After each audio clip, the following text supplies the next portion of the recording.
Indonesia dikenal sebagai negara yang akan kaya budaya dan kearifan lokal.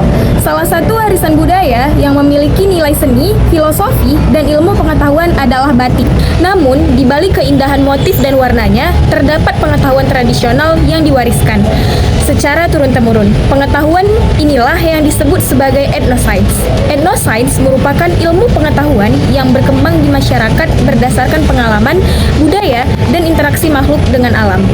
Etnoscience dari kata ethos, yaitu kelompok budaya, dan science, yaitu ilmu pengetahuan, adalah cabang ilmu yang mempelajari sistem pengetahuan suatu kelompok budaya terhadap alam dan lingkungannya. Batik Batak adalah perpaduan antara teknik batik dengan kekayaan motif tradisional Batak yang disebut dengan gorga ukiran tradisional yang biasanya ditemukan pada rumah adat, Batak Toba, atau rumah bolon.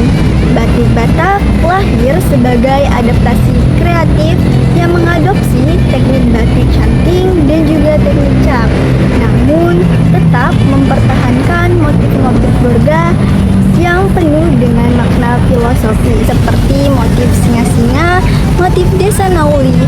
Dari perspektif etnoscience, setiap motif ini bukan hanya sekedar gambar saja, mereka adalah sistem klasifikasi visual yang menyimpan pengetahuan ekologis, sosial, dan juga kosmologis pada masyarakat Batak. Masyarakat Batak membaca alam, hewan, tumbuhan, bintang, dan juga mengadaptasinya dalam motif kain. Batik Melayu adalah sebuah warisan tekstil yang lahir dari perpaduan unik antara pengaruh Islam, alam Nusantara, dan kearifan lokal Melayu. Batik Melayu didominasi oleh motif flora, bunga, pucuk rebung, dan motif tepak sirih, dan lain sebagainya. Dari perspektif etnoscience, dominasi motif tumbuhan dalam batik Melayu ini mencerminkan sistem etnoekologi yang sangat kaya. Masyarakat Melayu memiliki hubungan yang sangat kuat dengan lingkungan alam tropis mereka, dan mereka mengabadikan hubungan itu di dalam setiap lembar kain batik. Selanjutnya, kami melakukan observasi dan juga wawancara yang berada di daerah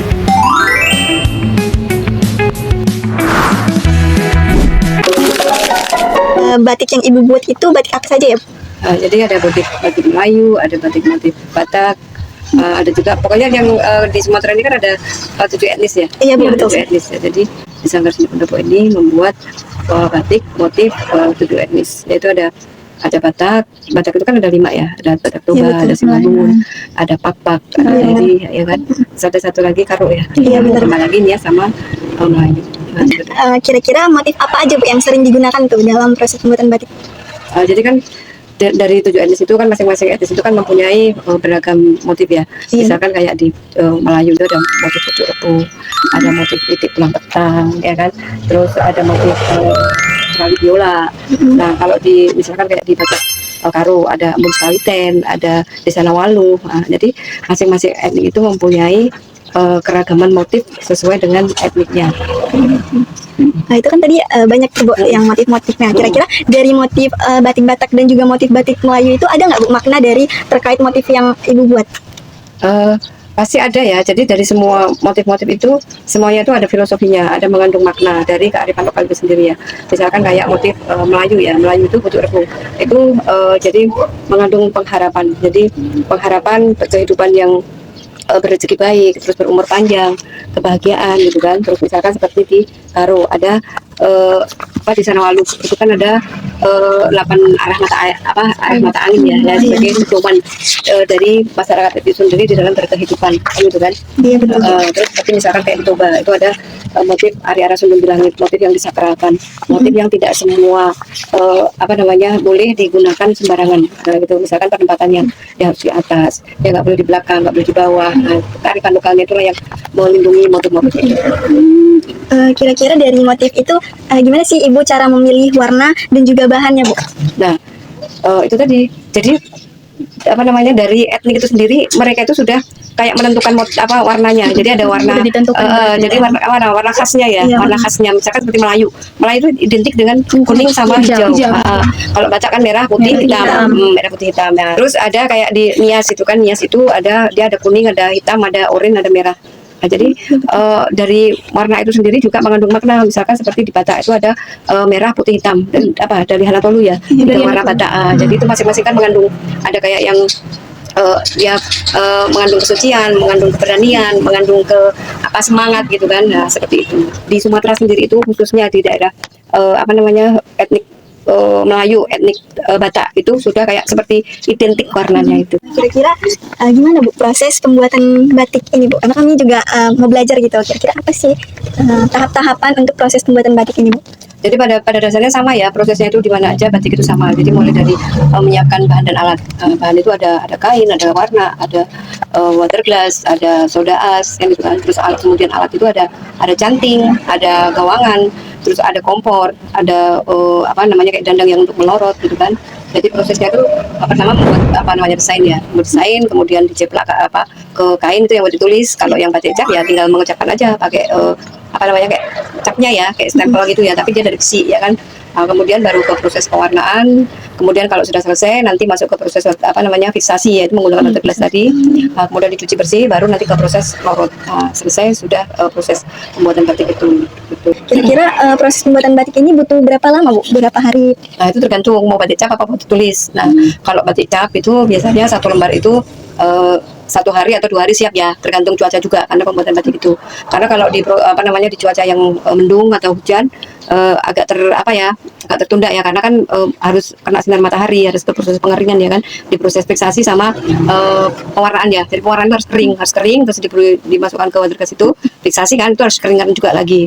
Jadi dia tidak boleh ditunda, proses itu harus kena sinar matahari.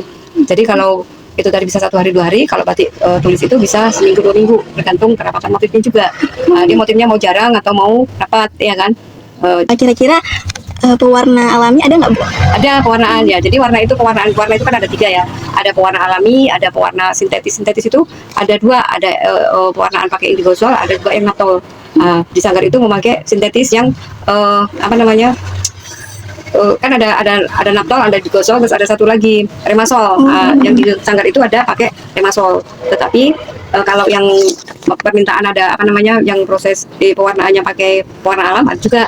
Misalkan kayak memakai indigo vera, itu di depan itu juga ada pohon indigo vera. Jadi memang untuk disiapkan untuk pewarnaan alam. Bagus ya. Jadi ada pewarnaan yang sintetis, ada pewarnaan yang Alami. Kira-kira Bu, gimana harapan Ibu untuk keberlangsungan proses batik ini ke depannya gitu, gimana Bu kira-kira? Ya harapannya ya ini semakin berkembang dan bisa lebih mendunia lagi ya kan.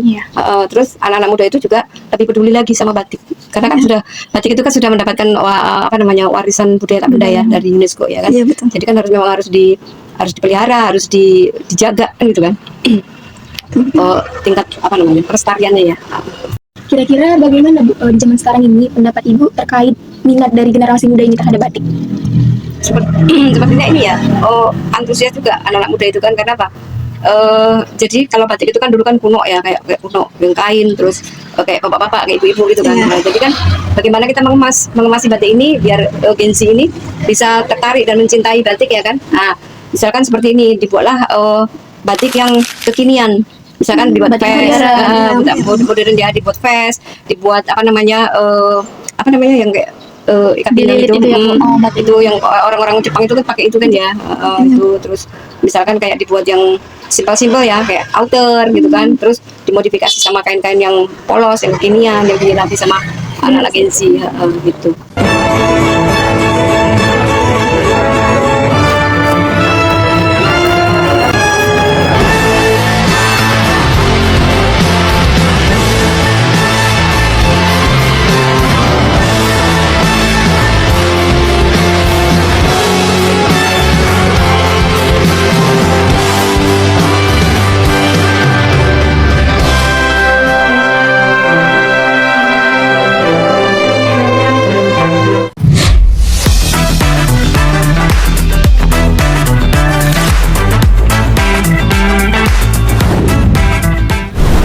Jadi, kain katun yang digunakan dalam proses pembuatan batik ini berasal dari serat kapas. Nah, serat kapas diperoleh dari kapas yang berasal dari keanekaragaman hayati dalam bidang biologi. Nah, serat kapas ini tersusun dari selulosa yang mampu menyerap air dan zat warna dengan baik. Hal ini berkaitan dengan konsep biologi tentang gimana pemanfaatan salah satu tumbuhan untuk kebutuhan bahan manusia. Nah, di sini kami akan menampilkan alat-alat pengecapan batik seperti yang ada di belakang ini dengan berbagai motif-motifnya. Nah, salah satunya yaitu motif tapak sirih yang melambangkan keharmonisan, kekuatan, serta perjalanan hidup, dan ada berbagai motif lainnya. Kemudian juga ada motif Gorga Batak Toba, di mana ciri-cirinya simetrisnya kanan dan kiri. Untuk warna dominannya ada coklat, hitam, dan putih. Dan untuk filosofinya melambangkan kekuatan, perlindungan, dan keseimbangan lingkungan. Selanjutnya di sini saya memegang motif pucuk rembung yang dimana di sini berbentuk segitiga dengan pola simetris yang melambangkan pertumbuhan bambu yang bertumbuh. Nah, ini melambangkan dengan berkaitan dengan suku etnis Melayu yang dimana memberikan harapan untuk bertumbuh dan berkembang menjadi pribadi yang lebih baik lagi. Pada pembuatan batik Batak dan batik Melayu dengan teknik cap, malam dipanaskan hingga mencair lalu dicelupkan pada alat cap berbahan logam bermotif. Alat cap kemudian ditekan pada kain agar motif tercetak rapi dan juga berulang. Proses ini berkaitan dengan konsep IPA seperti kalor dan perubahan wujud zat, karena malam berubah dari padat menjadi cair akibat pemanasan. Logam pada alat cap juga menghantarkan panas dengan baik sehingga malam tetap cair saat digunakan. Selain itu, tekanan saat mengecap memengaruhi kejelasan motif pada kain. Pada teknik batik canting, motif dibuat menggunakan canting dan malam cair. Proses ini menunjukkan konsep IPA seperti suhu dan kalor agar malam tetap cair. Kapilaritas saat malam keluar dari ujung canting, serta perubahan wujud ketika malam kembali padat dan menghalangi penyerapan warna pada kain. Ketika canting dimiringkan, terdapat tekanan hidrostatis yang mendorong cairan malam keluar melalui cucuk canting. Di sini terjadi interaksi gaya antara molekul malam dengan dinding cucuk canting, yaitu gaya adhesi lebih besar daripada gaya kohesi. Oke, jadi teman-teman, ini ada yang dinamakan dengan proses pewarnaan. Nah, jadi pada proses pewarnaan batik ini menggunakan remasol dengan teknik colek yang dimana ini terdapat kaitannya dengan sains, yaitu pada proses penyerapan zat warna ke serat kain.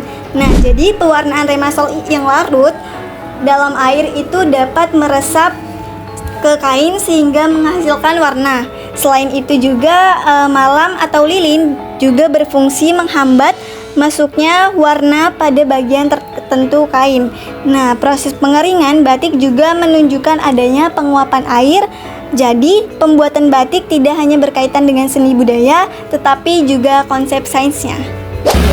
Setelah pengeringan dalam proses pewarnaan, selanjutnya ada proses water glass, yang dimana proses water glass dalam pembuatan batik ini berfungsi sebagai mengunci warna agar warna tidak mudah luntur.